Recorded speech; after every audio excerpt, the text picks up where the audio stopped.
इंतजार खत्म हो गया है और अब बारी है बंगाल के फैसले की।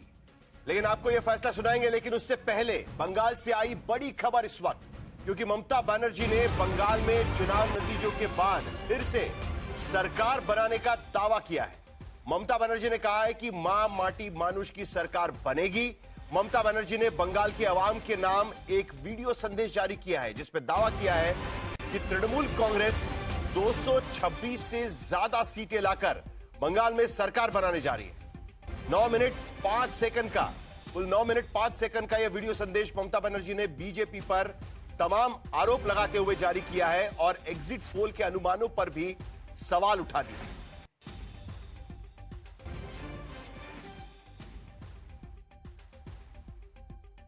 দিতে গিয়ে এটা আমার কাছে স্পেসিফিক খবর আছে, এইটা করেছে এবং আমি পরিষ্কার বলছি 2016তেও সেম জিনিস হয়েছে, 2021এও সেম জিনিস হয়েছে। ওরা কিন্তু বারবার করে যা এক্সিট পোল যা দেখিয়েছে টোটালটাই দেখিয়েছে বিজেপির কথায়। এবং আজকে তো আপনারা জানেন নিরপেক্ষতা বলে ভারতবর্ষে কিছু নেই, সব একপক্ষ হয়ে গেছে। আমি তাদের বলবো আমাদের কর্মীদের এবং মানুষকে সাথে থাকতে, যাতে কাউন্টিংয়ে সবাই সমানভাবে আজ থেকে পাহারা দেয়। দরকার হলে আমিও আমার এলাকায় পাহারা দিতে নামবো এবং আমি সব 294টির কেন্দ্রে 294টা তৃণমূল প্রার্থী, দার্জিলিংয়েও যে দুটো প্রার্থী আছে অনেকদের আমাদের সাথে জোট আছে, সবাইকে বলবো নিজেরা নিজেরা ক্যান্ডিডেটরা পাহারা দিন দিনের বেলায়। तो ममता बनर्जी ये कहती हुई कि जो एग्जिट पोल है वो विश्वसनीय नहीं है। एग्जिट पोल वैसे भी अनुमान होता है, वोटिंग के बाद होता है तो उसका चुनावों पर भी असर नहीं होता है। ऐसे में सिर्फ अनुमान होता है जो कुछ एजेंसीज जाकर फील्ड में लोगों से बात करके, और ये अभी शुरू नहीं हुआ है, ये कब से इस देश में चल रहा है, लेकिन वो नंबर सामने रखे जाते हैं, नतीजे नहीं है। 4 मई का इंतजार करना है, ये बताते हुए सभी को इस वक्त इंतजार करना है। जब हम एग्जिट पोल बता रहे थे तब भी इस बात की साफ गोई से हमने बात रखी थी कि एग्जिट पोल ये किसी भी तरीके से नतीजे नहीं है। अनुपम मिश्रा हमारे साथ में है। ममता बनर्जी का 9 मिनट 5 सेकंड का ये वीडियो क्या दिखाता है, क्योंकि एक बार फिर 226 का नारा और एग्जिट पोल पर सवाल। जी साहिल, बिल्कुल 2-3 बातें हैं जहां ममता बनर्जी स्पष्ट कर रही हैं कि वो 226 से ज्यादा सीट जीतकर सत्ता में आ रही हैं। एग्जिट पोल को उन्होंने बताया कि गलत है। और तीसरा, उन्होंने एक संशय प्रकट किया है कि जब ईवीएम मशीन्स को स्ट्रांग रूम से काउंटिंग सेंटर ले जाया जाएगा तब उसमें टेम्परिंग की जा सकती है। इसलिए उन्होंने अपने सारे कैंडिडेट्स को आग्रह किया है कि आप लोग ईवीएम सेंटर्स के बाहर गार्ड देंगे अब से लेकर, और दिन रात ये गार्ड देने की बात कही गई है। कहा गया है कि अगर दिन में आप गार्ड दे रहे हैं या रात में गार्ड कर रहे हैं, तो अगर आप जा रहे हैं तो किसी विश्वसनीय व्यक्ति को वहां बैठाकर आप जाएं ताकि कोई टेम्पर न कर सके। और उन्होंने खुद भी कहा है कि मैं भी खुद सड़कों पर उतरूंगी, जो ईवीएम सेंटर है मेरा वहां पर मैं जाऊंगी, मैं भी गार्ड दूंगी। तो ये 3-4 बातें हैं जो ममता बनर्जी इसका मतलब ये निकाले 9 मिनट का कि वोटिंग के बाद अगर माना जा रहा था कि बीजेपी और तृणमूल कांग्रेस के बीच की ये रोज की लड़ाई थोड़ी खत्म हो जाएगी, ये खत्म नहीं हुई है। अभी भी 4 तारीख परेशान कर रही है कहीं ना कहीं कि काउंटिंग डे के दिन काउंटिंग एजेंट्स के साथ सीआरपीएफ की टुकड़ियां वहां पर तैनात होगी। इलेक्शन कमीशन ने नए रूल्स जारी किए हुए हैं कि काउंटिंग डे के दिन किसे अंदर भेजा जाएगा, कोई एक बार कोड वगैरह भी बनाया गया है। ये सारी चीजें देखते हुए ममता बनर्जी का ये संदेश देखा जाए, क्योंकि 2 तारीख को बीजेपी ने भी मीटिंग बुलाई है, रविवार को।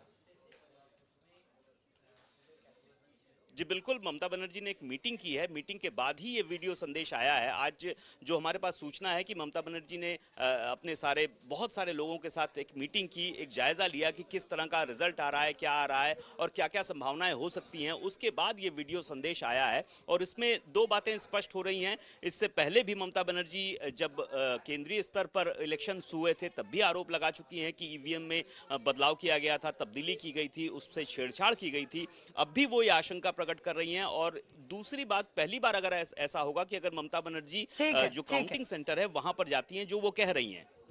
अनुपम, देखिए अब ये चल पड़ा है, ये हर राज्य में हो रहा है।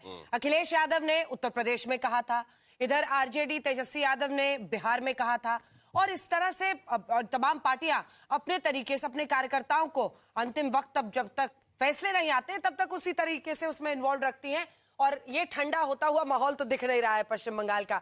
हमारे साथ कई खास मेहमान जुड़ेंगे। हमारे साथ शशि शेखर जी वरिष्ठ पत्रकार यहाँ स्टूडियो में जुड़ गए हैं, आशुतोष जी उनके साथ बैठे हुए हैं और इस तरह से संगीत रागी हमारे साथ जुड़े हुए हैं। इन सब के पास चलेंगे, लेकिन सबसे पहले आपको अपनी ये रिपोर्ट दिखाते हैं। देखिए, आज चर्चा इस बात को लेकर सबसे ज्यादा है जो बीते दिन से ही हो रही है, इतना मैसिव वोटर टर्नआउट फायदा किसको होगा? क्या ममता बनी रहेंगी या बीजेपी वहां पर सत्ता हासिल कर सकती है? ये रिपोर्ट देखिए।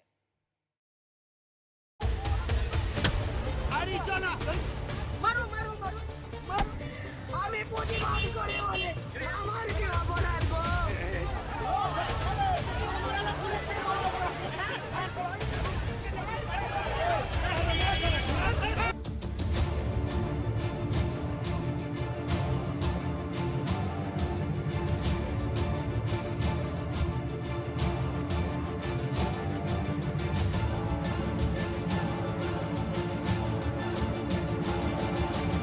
बंगाल के चुनावी नतीजों का इंतजार पूरे हिंदुस्तान को है, क्योंकि बंगाल ने तो जनादेश दे दिया, लेकिन 4 मई को सत्ता की सीढ़ी पर कौन चढ़ेगा इसका अनुमान लगाए नहीं लग पा रहा।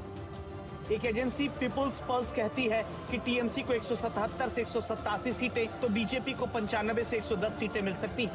दूसरी एजेंसी जनमत ने टीएमसी के लिए 195 से 205 सीटें, बीजेपी के लिए 80 से 90 सीटों का अनुमान लगाया है। तीसरी एजेंसी मैट्रिक्स ने बीजेपी के लिए 146 से 161 सीटों और टीएमसी के लिए 125 से 140 सीटों का अनुमान लगाया, जबकि पी मार्क ने बीजेपी के लिए 150 से 175 सीटों और टीएमसी के लिए 118 से 138 सीटों का अनुमान लगाया है। पांचवी एजेंसी पोल डायरी ने बीजेपी के लिए 142 से 171 सीट, टीएमसी के लिए 99 से 127 सीट का अनुमान लगाया, तो छठी एजेंसी प्रजा पोल ने बीजेपी को 178 से 208 सीटें और टीएमसी के लिए 85 से 110 सीटों का अनुमान लगाया। ज्यादातर एग्जिट पोल में या तो बंगाल में बीजेपी की सरकार बनते दिखाया जा रहा है या तो दोनों दलों के बीच कांटे की टक्कर। हालांकि टीएमसी इन तमाम अनुमानों को तवज्जो नहीं देना चाहती। टीएमसी सांसद डेरेक ओब्रायन पोस्ट कर रहे हैं कि 2021 के एग्जिट पोल में भी टीएमसी को 143 से 162 सीटें और बीजेपी को 115 से 147 सीटें दी गई थी, लेकिन टीएमसी को 215 सीटें मिली और बीजेपी 77 पर रह गई। खेला खत्म है जनता, ये चुनाव था जनता versus Mamata, no vote to Mamata, खेला खत्म। एग्जिट पोल ठीक है, मैं ग्राउंड का एग्जिट पोल बता रहा हूँ, 180 प्लस बीजेपी। असम जीतेंगे, बंगाल जीतेंगे, भय होगा फरार, এই বাড়ি পাল্টানো দরকার, চাই बीजेपी सरकार। एग्जिट पोल के अनुमानों के विश्लेषण में राजनीतिक पंडित ये दलील देते हैं कि बंगाल में हुए रिकॉर्ड तोड़ मतदान का मतलब सत्ता विरोधी लहर हो सकता है, लेकिन आंकड़े बताते हैं कि 2021 के चुनाव में जहां बंगाल में 7 करोड़ 34 लाख वोटर थे, जिनकी संख्या 2016 के मुकाबले 11.3% अधिक थी, उनमें 6 करोड़ 4 लाख मतदाता ने वोट डाला। 2016 के मुकाबले तब वोटिंग में 10.4% अधिक उछाल था और तब 82.3% औसत मतदान हुआ था। इसके मुकाबले इस बार 6 करोड़ 82 लाख वोटर थे, जिनकी तादाद पिछली बार के मुकाबले 7% कम हो गई। वोट पड़े करीब 6 करोड़ 26 लाख, जो पिछली बार के मुकाबले 3.64% ही अधिक थे, जबकि औसत मतदान 91.8% हुआ। तो मतदान में सिर्फ 3% का मतदान क्या सत्ता विरोधी लहर वाली दलील को पुष्ट करता है? ये बड़ा सवाल है। But I have never seen this type of democracy. They have debuted the press media that whatever তারা যেটা বলবে সেটা প্রেসকে দেখাতে হবে যে বিজেপি সার্ভে। আমি বলছি no, 50 is near and Trinamool is winning। हमको लगता कि हमारे वोट परसेंटेज और हमारे